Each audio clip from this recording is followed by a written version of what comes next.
friend of mine was visiting recently. He told me this sort of definition of an optimist. And he said it was a guy who was falling off a 100-story building. And as he passed the 80th floor, he saw somebody in the window, and he went, "So far, so good." And I really think that there are two types of people, probably more, but those who are shrieking all the way down, and those who have a really positive outlook on life until they're about an inch from the ground.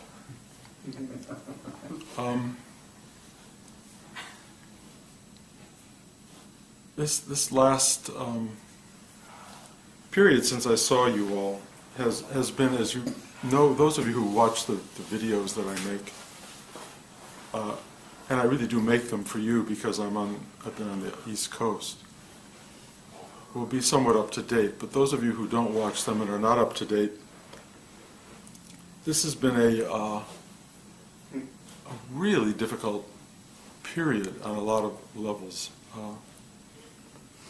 And rather than retread everything I've said before, let me just quickly say that, I spent 2 years focused on one project, this musical, and the experience of doing the musical has been the most wonderful, beautiful, creative experience I've ever had, ever. And I've had a lot of good ones. The fact that it's closed in New York and closing in London in three weeks,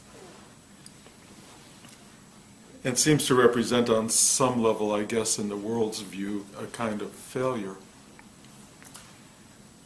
was for me, in its sense of being cut short in its life, unbelievably painful. And the suffering of that, of the loss of the show, has for me been probably one of the best teaching experiences or moments of my life.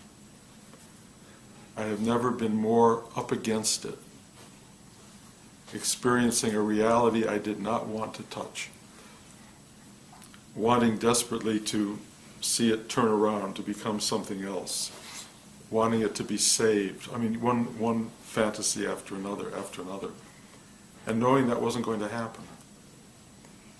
And having to sit in the reality of watching something I had spent 7 years creating in the last month of its life. And it was very much, I think, like losing a child. And the experience for me internally was like losing a child. And I was surrounded by many people who were part of this show who were going through the same thing, and it was very painful to see them go through it. Many people had devoted a long time to this, and it wasn't given the life that I would love it to have had. And, the hardest part was sitting in the theater every night, or I didn't go every night, but when I did, and watching audiences laughing and crying and standing and applauding and going. It's not the audiences who killed the baby. It was basically a critic or two who didn't like it for whatever reason. And and for all I know, they're right, but they're not right in terms of my sense of it, and they're not right in terms of the audiences who were their sense of it. And there were very big audiences. The problem was it was a very big show, and for this show to run, it had to run at capacity, full capacity, and we couldn't do that. We didn't get there. We might have gotten there had we had a longer time to build up word of mouth, but we didn't.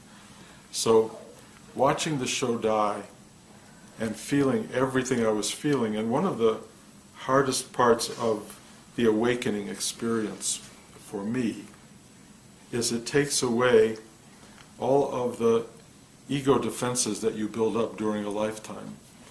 And so what you experience is raw experience. You don't have anything to process it. It just comes at you. I call it elemental. It's just elemental suffering in my case.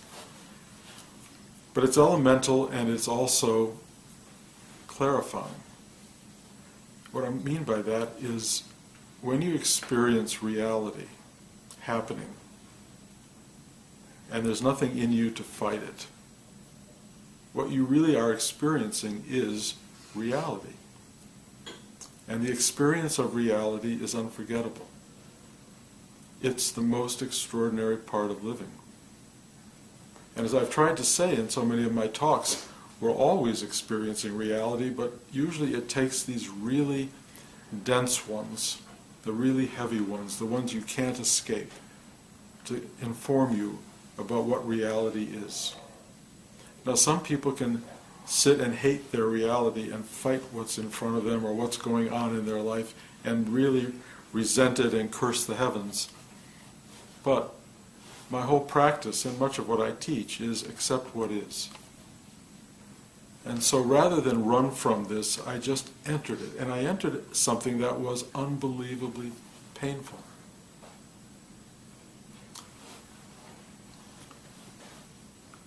One of my talks is about meeting a man on an airplane whose father-in-law was watching his 2-year-old son and turned away for a minute, and the son fell into the hot tub and drowned.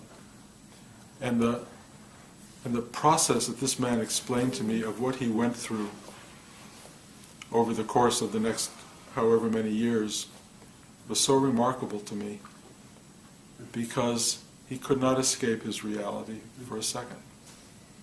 And he had a father-in-law who wanted to escape, a father who wanted to escape, people who were trying so desperately to undo what was done in their mind and their psyche. Going to the cemetery every day, doing all of these rituals, everything they could do. And this man even turned to his father and said, if you go to the cemetery one more time, I'm never talking to you again. And he had to work through this process. And when I was talking to him, this man was not awakened in the traditional spiritual sense, but he was one of the most awake human beings I ever met. And he was awake because he lived it. He lived through it. It tore him apart and did something I can only describe as freed him. Horrible process. But he was the most human, compassionate, simple, real human beings I've ever met, ever. Even in the awakened community. He was just real. And I started to experience in my loss of my musical baby a pain that was so profound. And his words kind of guided me through it, which was, enter it. You have to live it. And as I lived it, I didn't want it. I woke up every night in the middle of the night saying, oh, let me out of this. But I couldn't get out of it, and so I just did the opposite. I dove into it further and further and further. And what kept coming from that was, this is real. This is real. And what I started feeling was, I can only describe in a way what the same thing this man was exhibiting, unbelievable compassion for every human being experiencing and touching a reality perhaps that they could not bear. And what that does to us, the transformative power of that, the essential nature of that, it's really what Rudy talked about from day one. He said, life is the teacher. And I really understood that. You don't have to sit and meditate for 20 years. You have to live a life that sometimes teaches with brutal truth. And you just have to live it. And if you live it, and you don't run from it, and I guess that's the real teaching. Don't run from it. Enter it. Be it. Because it has something to deliver. It has something really important and powerful to deliver. And if you can get that message, if you can get it, and it's not a message, it's a complete body experience. If you can get that, It will change you. It will wake you up to the unbelievable, what I call now and refer to often as the beauty of our lives. You only understand beauty when you lose it. While it's around you, you rarely recognize it. And when it's gone or going, the preciousness, the literal preciousness of every second, of every instant of your life just shows its truth. And then what happens after you go through an experience like this is that it doesn't go away. The preciousness is there. It's just there, always. And the fact that we miss it just means we live lives that are so mentally caught up in such minutiae that we don't see anything. We don't live really. This is an old teaching. It's an old story, not new to the world on any level. But this was how it was teaching me. And so it's what I'm sharing with you. The teaching of reality, if you want, truth, pain and suffering, is not that the goal is to escape it. The goal is to live what is. Live what is. Be with it. It will do what it needs to do for you, to you, with you. You will get through it. You will get through it and arrive on the other side, if you will, in a sort of new, as a sort of new person. What happened for me, quite shockingly, within 3 days of the show closing, and I went into the city and I stood backstage and watched the show from backstage, which was just wonderful. And I just hugged every actor. I mean, they just went kind of over, they were hugging me and then they would go on stage. They'd come off and they would hug me and then they would go back on stage. And I was just like filled with so much beauty. And then I watched the show from the auditorium, and Blanche and I were there, and the producers and people, and the last night of the show was so unbelievably exquisite because the show is about an untimely death. It's about a guy who gets killed suddenly out of nowhere, and it's about the woman who mourns him and how she has to go through this loss and the process of exactly what we were going through, both watching the show and, more importantly, the actors performing the show.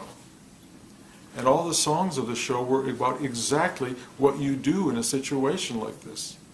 They all have titles, Here Right Now, You Gotta Let Go.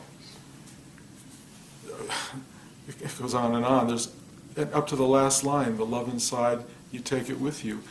The people acting the show were living that experience on the last night completely. They were singing these words and saying them for the last time. They were hugging each other for the last time. There was no way there would be a living record of this experience. It was happening then, and it was the real final moment of something. And it was so unbelievably powerful for me and everyone else I knew sitting in the auditorium, and for every actor on the stage. It was the best performance of that show I've ever seen. Afterward, we had a party and we all hugged. And it was said goodbye and people were teary-eyed, but it was beautiful. And then Richard, the star of the show, decided to have a barbecue 2 days later and invited everybody. And it was in the city and I was back up in the country and I didn't want to go say goodbye again. But I was so obstructed internally about not wanting to go that I decided, well, that I had to go. And it was truly beautiful.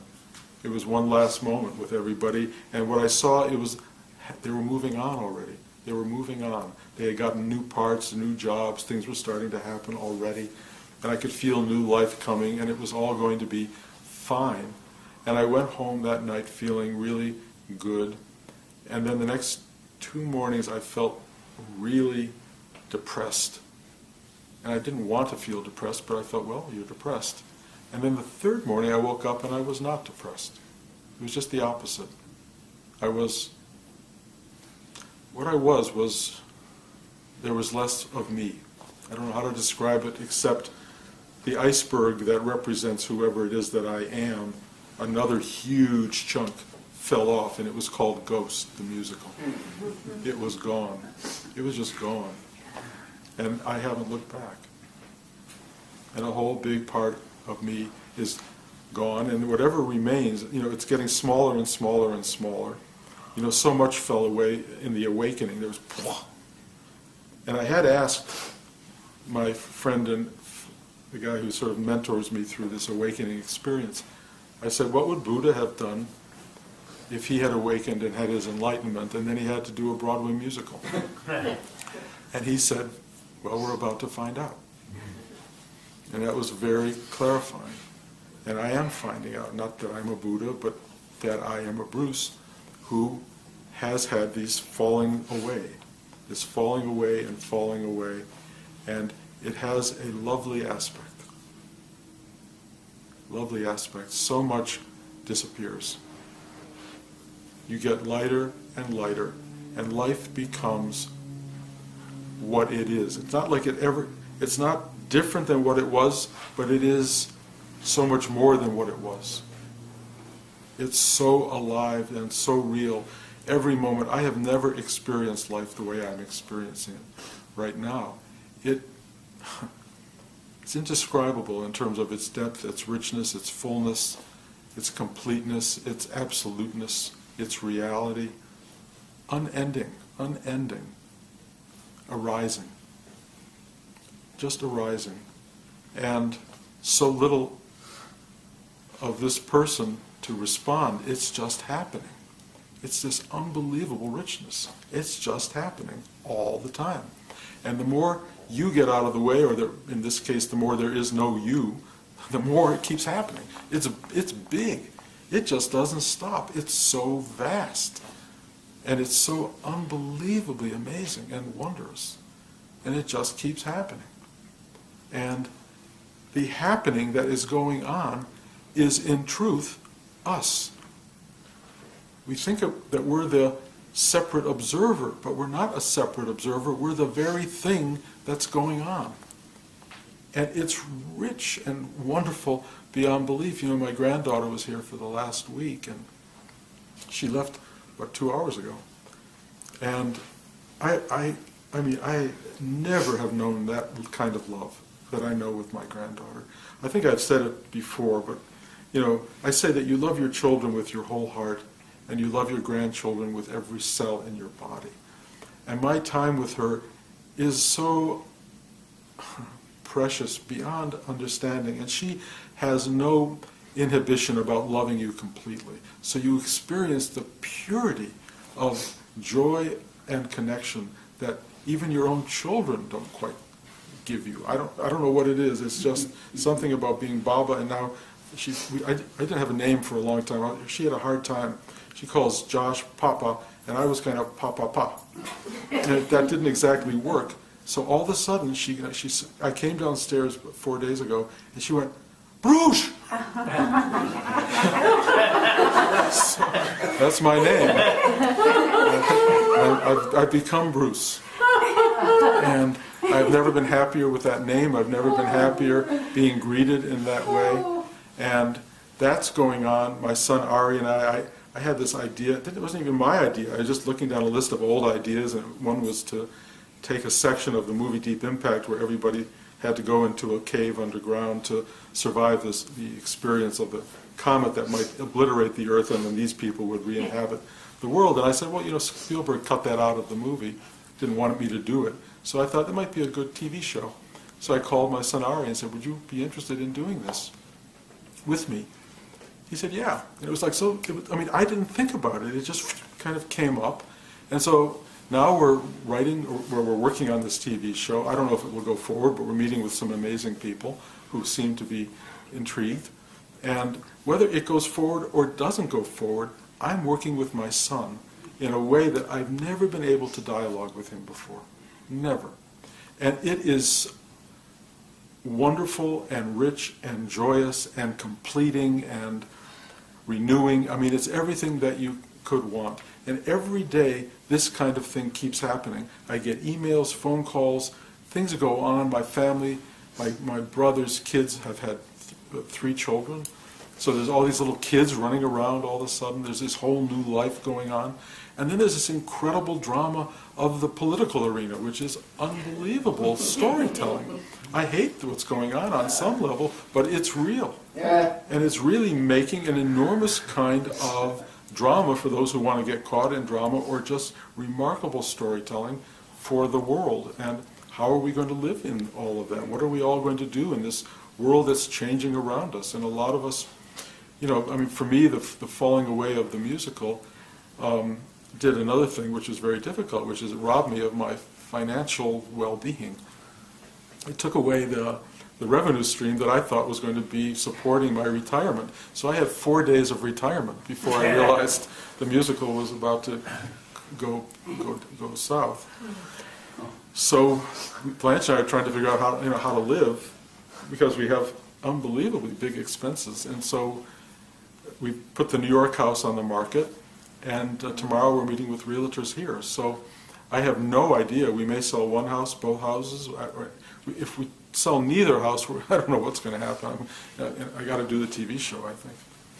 Something has to happen to support this life, or it's just going to get smaller and smaller. But the amazing thing is, it's okay. It's okay. Because it's so rich. It's so rich. Whatever it is, it's so full. And it's full because I am becoming empty. The emptier I am, or this Bruce guy is, the more room it makes for so much to go on, so much to happen. And you just sit in awe, really, of what it is. And the great thing about, like, the TV show is I've really handed it over to Ari. My whole idea is that he'll do it. I'll help him get in the door, maybe. I mean, maybe he could have gotten in on his own, but this just seems to be a natural thing. And I watched him, and we had all of these scientists over here the other day talking about this, which was amazing in and of itself. And Ari ran the room. He took total charge. And I just got to watch my son in a way that most people never get to watch their children. He was so masterful, so there. And it was beautiful. And then I'm sitting here teaching the class, and I thought, boy, I'm going to be so sad today because my granddaughter just left. But in truth, it's already, the love that's gone out of this room hasn't gone anywhere. I'm so full of her love. She may be in Seattle, but she could be like, she is, like right here. And then I started teaching with each of you.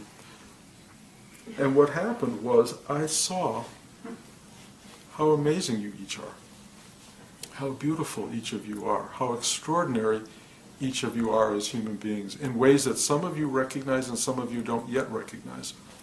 But each of you were just radiating this unbelievably beautiful energy.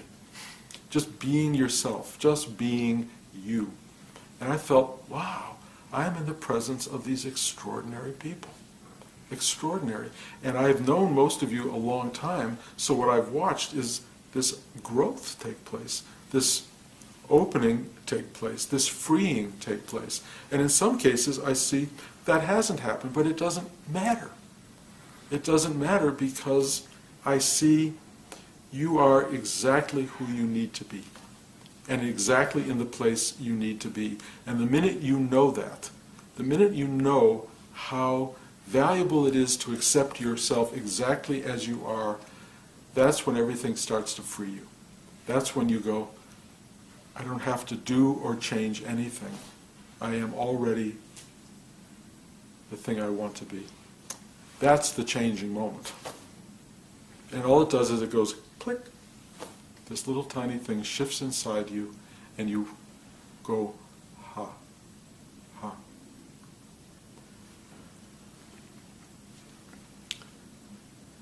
The awakening moment is when your own story falls away and you realize there's still something there. The awakening moment is when what happened a second ago and 5 seconds ago and a minute and a year and 5 years ago and 40 years ago just goes whoop, gone. The future It's on your calendar. You've already put it in place. The future is happening, but you don't care. You'll wake up in the morning, you'll look at your calendar, you'll figure out what to do. This thing in the middle that has literally no name other than the name you think it has, but it has no name, it has no history, it has no future, it has no agenda, it just is. It's an elemental force. It is biologically contained on some level, although that proves not to be the case either as you go deeper into it. It's not contained at all. But that reveals itself in time. So what you are is you are really just a presence. You are this presence with no name, with no past, and no future. Just this. Now, if you need to function in the world, memories come back, future gets on the calendar, and you function very well. You really well. You'll be shocked at how much you rise to the occasion at any given moment. You bring to it whatever it needs. You don't have to prepare for it, it just happens. And if you really trust being and you trust presence, it arises in the most perfect way. So if you become suddenly brilliant in a moment, you'll go, oh, brilliance arose. If you walk in a room and you stumble over everything and you sound like an idiot, you go, oh, stupidity arose. And you move on, because you don't look back at it. You don't go, oh, it should have been otherwise. It's just gone. You move on to the next thing. And I'm watching all of these things occur for me. The moments of, being very eloquent and moments of being totally uneloquent. I'm also watching real memory things fall away, and I think a lot of you may be experiencing that too. But it's a very strange thing to watch so much evaporate. But it's beautiful. It's really beautiful. And you live the life that's arising. You live it fully. You can go through great tragedy. You can go through great joy. It will keep coming one way or another, and it will be real. And its reality will inform you. Its reality will awaken you. Its reality will reward you, if you will. Not that it gives you an advantage, it just gives you what you came in the world to experience, which is, wow, wow, I'm alive. I'm here. Wow. And you get to do it all day long. All day long. You really do. Because every moment gives you that opportunity, even when you hate it. Even when what it gives you is not what you would have wanted. And you really do learn to go, well, this is what is. And it happens in a way that it begins to inform you. And a lot of you in class are starting to have this experience. And Todd just wrote this wonderful, wonderful book, which is just lines that come from the things we're talking about here that he has arrived at through his own sitting and quiet, his own truth. If you sit and you do this work, truth arises, and you can write it down and you can publish a book. And Bridge did photographs for it that are so beautiful, so really beautiful. And I'm so proud of it. You have no idea. I'm just so proud of the fact that you did this. And I have no reason to be proud of it. I just love what you created. And I think that kind of initiative to just take what is arising in you and documenting it in some way is a wonderful thing. It speaks to people. And the one thing you learn in all of this is that nobody knows what's going on. Everybody is confused by life. And everybody wants to know more. Everybody wants to know what this is. And if you can provide them with a little glimmer of truth, you did something so wonderful for people. Great theater does that, great music does that.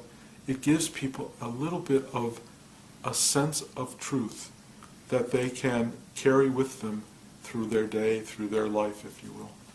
Great poetry gives you truths you can go back to over and over, or they just sit there with you.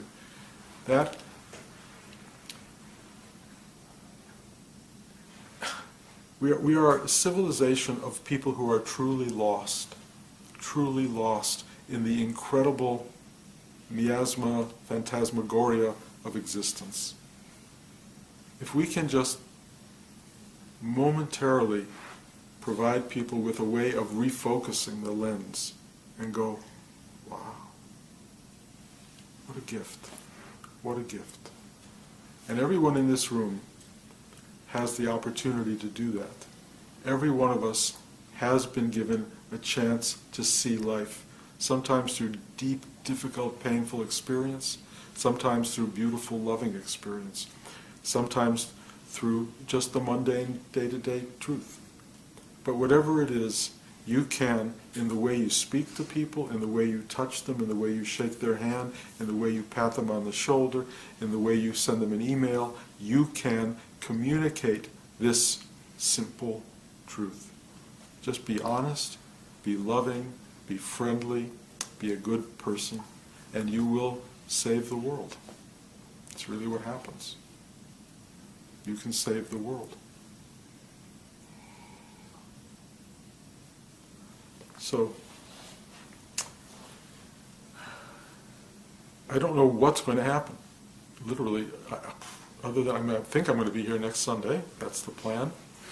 Beyond that, I don't know. It looks like we might try to spend the winter here if we still have a house. This process may go more slowly than we're thinking, or it may go faster. It's all up for grabs. You know, it throws me because I'm very much a home-centric person, and I like the patterns of this life, and I hate to see them thrown up in the air, and maybe they won't dissipate, but the willingness to allow them to has proven to be very valuable. The willingness to let life do what it's going to do is very meaningful. So, if you can learn from that, or it inspires you in some way, that's great. If you just look like, well, what can I say?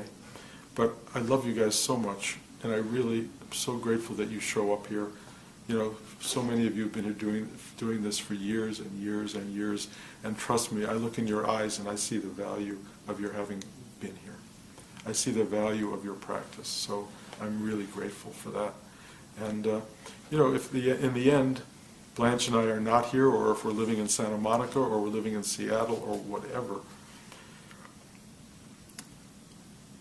this will never not be there on some level. And there are wonderful teachers who've come out of this, who are sitting here now, who I will encourage to continue to teach if Blanche and I are not here teaching. And, you know, this goes on. It just goes on. And in the end, like I said at the beginning, life's the teacher. It doesn't really need you, but it does need you. Because you're the conscious part, and you can serve the world well. So, any questions?